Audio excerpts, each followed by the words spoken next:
In this lesson, we will discuss some more examples and questions about second order tensors.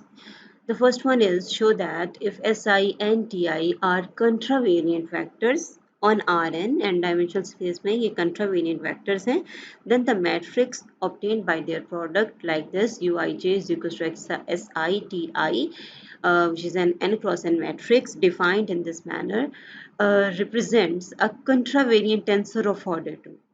ठीक है, हमने prove करना है कि दो हमारे पास कंट्रावेरिएंट टेंसर्स हैं तो इनका प्रोडक्ट ऑर्डर 2 का वो कंट्रावेरिएंट टेंसर है।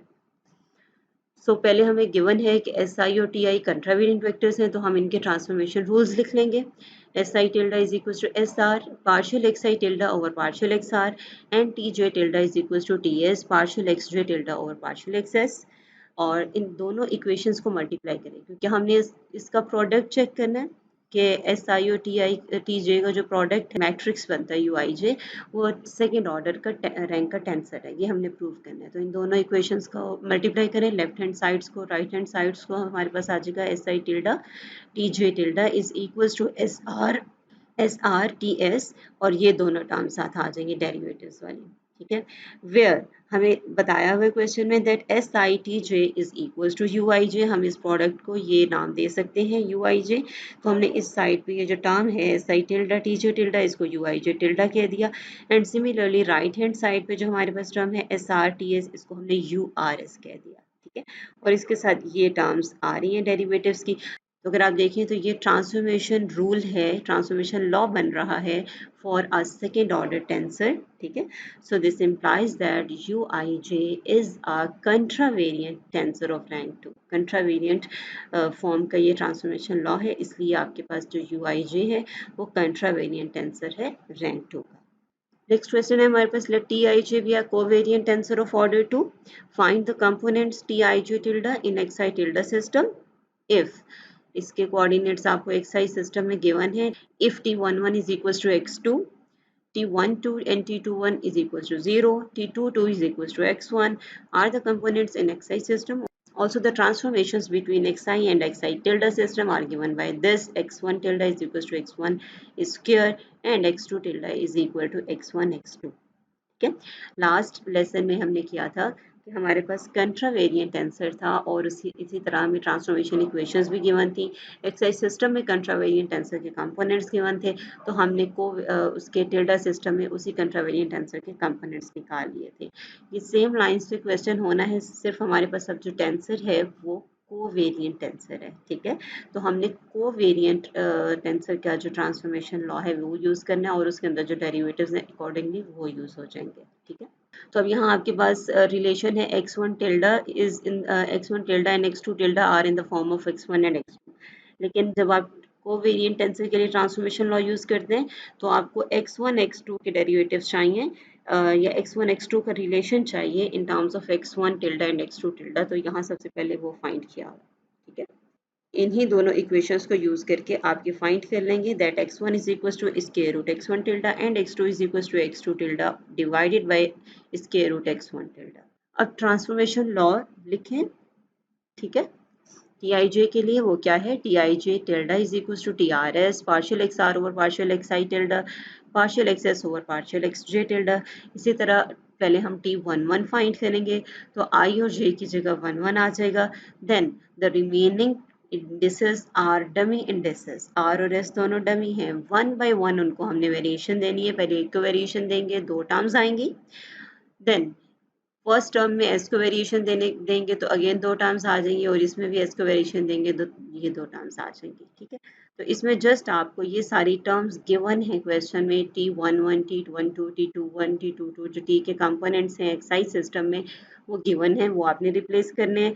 और ये जो डेरिवेटिव्स हैं ये आपने रिलेशन फाइंड किया है। ठीक है, x1 और x2 का, यहाँ से ये डेरिवेटिव्स निकालें। ठीक है, यहाँ लिखे हुए डेरिवेटिव्स आप चेक कर सकते हैं, ये सारे डेरिवेटिव्स आप लेंगे, रिप्लेस करेंगे और सिंप्लीफिकेशन है जस्ट, तो आपके पास t11 टिल्डा जे आ जाएगा। ठीक है, सिमिलरली t12 टिल्डा आपके पास आ जाएगा, t21 टिल्डा आ जाएगा और t22 टिल्डा आ जाएगा। सो नेक्स्ट है हमारे पास टेंसर ऑफ आर्बिट्रेरी ऑर्डर। हम किसी भी ऑर्डर का टेंसर डिफाइन कर सकते हैं, ठीक है। The generalised vector field V is a tensor of order M is equals to P plus Q। अब ये P प्लस Q क्या है, इसके P इंडेसेस कंट्रावेरिएंट है और Q इंडेसेस कोवेरिएंट है, तो इसका जो ऑर्डर है, रैंक है, वो P प्लस Q होगा और उसको हम M कह रहे हैं। Contravariant of order P and covariant of order Q if its components this in xi system and thus in tilde system obey the following transformation law। इसको आप देख सकते हैं, कंट्रावेरिएंट इंडिसेस के लिए वही वाला ट्रांसफॉर्मेशन लॉ एक्सटेंड किया हुआ है, ठीक है, पी कंपोनेंट तक, जो हमने सिंगल एक टेंसर के लिए पढ़ा था, जिसको फिर टेंसर ऑफ रैंक 2 के लिए हमने एक्सटेंड किया था। सिमिलरली जितने इंडिसेस कोवेरिएंट फॉर्म में है, उनके लिए जो टर्म्स आएंगी डेरिवेटिव्स की, वो कोवेरिएंट ट्रांसफॉर्मेशन लॉ के अकॉर्डिंग आएंगी, ठीक है। The next question is display the transformation law for a third order tensor that is contravariant of order 2 and covariant of order 1। हमने जस्ट ट्रांसफॉर्मेशन लॉ लिखना है किस टेंसर के लिए, जिसके दो इंडिसेस कंट्रावेरिएंट हैं और एक इंडेक्स उसका कोवेरिएंट है। Take P is equals to 2 and Q is equals to 1 and the previous definition, तो हमारे पास ये आ जाएगा, या इन जनरल आप देख लें, आपके पास कंट्रावेरिएंट है 2 इंडेसेस और कोवेरिएंट है वो एक इंडेक्स में, तो ये टेंसर आएगा TIJK tilde is equals to TRST। जितने इंडेस, अब ये सारे डमी इंडेसेस बनेंगे, ठीक है। किनके साथ, ये कंट्रावेरिएंट है, तो कंट्रावेरिएंट वाले रिलेशंस के साथ partial X I tilde over partial X R and partial X J tilde over partial X S, ठीक है। एंड सिमिलरली ये वाला जो इंडेक्स है ये कोवेरिएंट फॉर्म में सबस्क्रिप्ट में, तो इसके साथ आप वो वाली टर्म लिखेंगे जो कोवेरिएंट के ट्रांसफॉर्मेशन लॉ में आती है, जिसमें सिंपल नॉन टिल्टेड कोऑर्डिनेट ऊपर आते हैं और टिल्टेड नीचे आते हैं, ठीक है। Partial x T over partial X के, यहाँ पर ये वाला ये डमी हो गया, तो आर एस टी आपके पास यहाँ डमी है, आई जे के आपके पास फिक्स है। ये ट्रांसफॉर्मेशन लॉ आपके पास आ गया for a tensor which is contravariant of order 2 and covariant of order 1। तो इस तरह से आप किसी भी रैंक के टेंसर के लिए ट्रांसफॉर्मेशन लॉ लिख सकते हैं। The next question is TIJKLM। ये एक टेंसर है, दो इंडिसेस इससे कंट्रावेरिएंट हैं और तीन जो है वो कोवेरिएंट हैं। Is a mix tensor of order 5। Total इसका जो ऑर्डर है वो इन दोनों का सम है, that is 5। Prove that TIJKIJ, ठीक है, मीन्स के यहाँ दो इंडिसेस आपने उनको IJ से इक्वेट कर दिया है, तो ये जो रिजल्टिंग टेंसर बनेगा, ठीक है, इस टेंसर के अंदर इसके दो जो नीचे वाली इंडिसेस हैं आपने उनको IJ से रिप्लेस कर दिया, तो अब यहाँ I और J डमी हो गए इस टेंसर T के अंदर इटसेल्फ, ठीक है। तो जो इंडिपेंडेंट इंडेक्स है वो सिर्फ K ही रह गया, फ्री इंडेक्स। तो आपने प्रूव करना है कि ये जो टेंसर है resulting, this is a covariant tensor of order 1, ठीक है। जो टेंसर के रैंक की डेफिनेशन है वो स्टार्ट में हमने पढ़ी थी कि नंबर ऑफ फ्री इंडेक्सेस हैं, तो फ्री इंडेक्सेस में एक ही और कोवेरिएंट है, तो हमें ये तो नजर आ रहा है कि ये कोवेरिएंट टेंसर है रैंक 1 का, लेकिन हमने प्रूव करना है। प्रूव कैसे करेंगे, ट्रांसफॉर्मेशन लॉ लेंगे इसका, जो हमें टेंसर गिवन है TIJKLM जो रैंक 5 का टेंसर है, इसका ट्रांसफॉर्मेशन लॉ लें, ठीक है। तो TIJKLM tilde is equal to this, दो कंट्रावेरिएंट इंडिसेस हैं तो कंट्रावेरिएंट वाली दो टर्म्स आएंगी डेरिवेटिव्स की, और तीन जो है वो कोवेरिएंट है, तो ये टर्म्स आ जाएंगी आपके पास। और उसके बाद हमने क्या करना है कि ये जो दो इंडिसेस हैं L और M, इनको L को I से इक्वेट कर देना है और M को J से। L is equal to I replace करें and M is equal to J। जब आप L is equal to I और M is equal to J replace करेंगे तो इस साइड से ये जो डेरिवेटिव्स वाली टर्म्स हैं ये यहाँ से सिंप्लीफिकेशन होगी, ठीक है। तो आपने टर्म्स को थोड़ा सा रीअरेंज करना है। यहाँ आप लिखें partial X I tilde over partial X R है और यहाँ एक टर्म बन रही है partial X U over partial X I tilde, इन दोनों को कंबाइन कर लें। इसी तरह ये जो टर्म है partial X J tilde over partial X S, और ये एक टर्म है partial X V over partial X J tilde, इन दोनों को कंबाइन कर लें और ये वाली टर्म सेपरेट है, ठीक है। तो यहाँ से ये देखिए ये दो टर्म्स कैंसिल हो रही हैं, पार्शियल एक्स यू और पार्शियल एक्स आर आ जाएगा, और यहाँ से ये वाली टर्म कैंसिल हो जाएगी, तो partial X V over partial X S आ जाएगा, ठीक है। और वो क्या बन जाएगा एक्चुअली, ठीक है, ये टर्म एक्चुअली क्या बन जाएगी, क्योंकि partial X U over partial X R किसी भी एक सिस्टम के अंदर अगर आप उसके कोऑर्डिनेट्स का डेरिवेटिव ले रहे हैं, तो वो x1 का derivative with respect to x1 ही नॉन जीरो आएगा, विद रिस्पेक्ट टू x2 वो नॉन जीरो नहीं आएगा, बिकॉज कोऑर्डिनेट्स आपस में इंडिपेंडेंट होते हैं।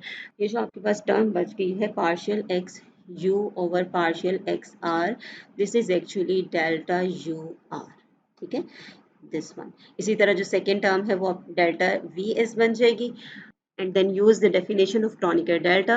This will be equal to 1 when u is equals to r, and this will be equal to 1 when v is equals to s. Otherwise आपके पास सारी terms 0 आएंगी, तो u और r को equal कर दें, ठीक है, और इसी तरह v और s को equal कर दें, तो आपके पास क्या आ जाएगा, यहाँ आ जाएगा, आप ये तो आपने इस साइड तो पहले इक्वेट किया हुआ है, यहाँ आ जाएगा आपके पास, यहाँ आ जाएगा आपके पास t r s t r s, ठीक है, इसको हमने टी का नाम दे दिया क्योंकि इसमें इंडिपेंडेंट इंडेक्स या फ्री इंडेक्स एक ही था, और इसको हमने टी के का नाम दे दिया, तो ये आपके पास फाइनल रिलेशन आ जाएगा, that is the resulting tensor is a covariant tensor, क्योंकि आपके पास सिर्फ एक टर्म बच जाती है, तो ये जो ट्रांसफॉर्मेशन लॉ बन रहा है ये हमें बता रहा है कि अगर हम एक इस इन टेंसर के अंदर हमने ये इंडिसेस को हमने इक्वेट कर दिया है, फ्री इंडेक्स एक ही बच गया, तो हमारे पास जो रिजल्टिंग टेंसर है वो सिर्फ कोवेरिएंट रह गया एक इंडेक्स में, ठीक है, so this tensor is a covariant tensor of order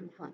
The next question is show that Kronecker delta is a mixed tensor of rank 2, ठीक है, तो उसी तरह आपके पास अगर दो सिस्टम है, क्रॉनिकर डेल्टा को आपने शो करना है कि वो मिक्स टेंसर है, तो इट मीन्स कि आप उसके लिए कोई ट्रांसफॉर्मेशन लॉ आप दिखाना चाह रहे हैं कि वो मिक्स टेंसर का ट्रांसफॉर्मेशन लॉ सेटिस्फाई करता है, ठीक है, तो आप दो सिस्टम्स ले रहे हैं, एक एक्साई सिस्टम है, एक एक्साई टिल्डा सिस्टम है, दोनों सिस्टम्स में आपको पता है कि डेल्टा आई जे तो सेम है, delta I J tilde is equal to 1 when I is equal to J, and this is 0 if I does not equal to J, and similarly X I system में भी यही है आपके पास, ठीक है, तो कंसीडर करें डेल्टा आई जे टिल्डा, और delta I J tilde actually क्या है, partial X I tilde over partial X J tilde, इसको आप इस तरह से लिख सकते हैं क्योंकि ये 1 है for I is equal to J, और ये रिलेशन भी 1 है for I is equal to J, otherwise ये 0 है, तो डेल्टा आई जे टिल्डा को हम इस तरह से लिख सकते हैं, और इसमें फर्दर इसको चेन रूल से इस तरह से लिखें, पार्शियल एक्स आई टिल्डा ये हम खुद से कर रहे हैं क्योंकि हमने ट्रांसफॉर्मेशन लॉ बनाना है, हमने प्रूव करना है कि delta I J is a mix tensor of rank 2, ठीक है, इसलिए हमने यहाँ ये टर्म्स बनाई, del partial X I tilde over partial X K, partial X L over partial X J tilde, अब यहाँ हम डमी इंडिसेस इंट्रोड्यूस करवा रहे हैं, वो आप कोई भी डमी इंडेक्स यूज कर सकते हैं, ठीक है, एंड पार्शियल एक्स के ओवर पार्शियल एक्सएल, तो ये जो टर्म्स हैं ये हमें ट्रांसफॉर्मेशन लॉ के लिए चाहिए, और ये वाली जो टर्म है ये डेल्टा के एल बन जाएगी, ठीक है, इनको अगर आप देखें तो ये आपके पास अब ट्रांसफॉर्मेशन लॉ बन गया है सेकेंड ऑर्डर टेंसर का for mix tensor, so delta I J is a mix tensor of rank 2, ठीक है, क्रॉनिकर डेल्टा आपने सिंपल कोवेरिएंट कंट्रावेरिएंट फॉर्म में भी हमने पहले सिंपल लिखा हुआ है कि हम दोनों इंडिसेस ऊपर भी लिख सकते हैं नीचे भी, उससे फर्क नहीं पड़ता, लेकिन वो रेक्टेंगुलर कार्टेशियन कोऑर्डिनेट्स में था, तो in general delta I J is a mix tensor of rank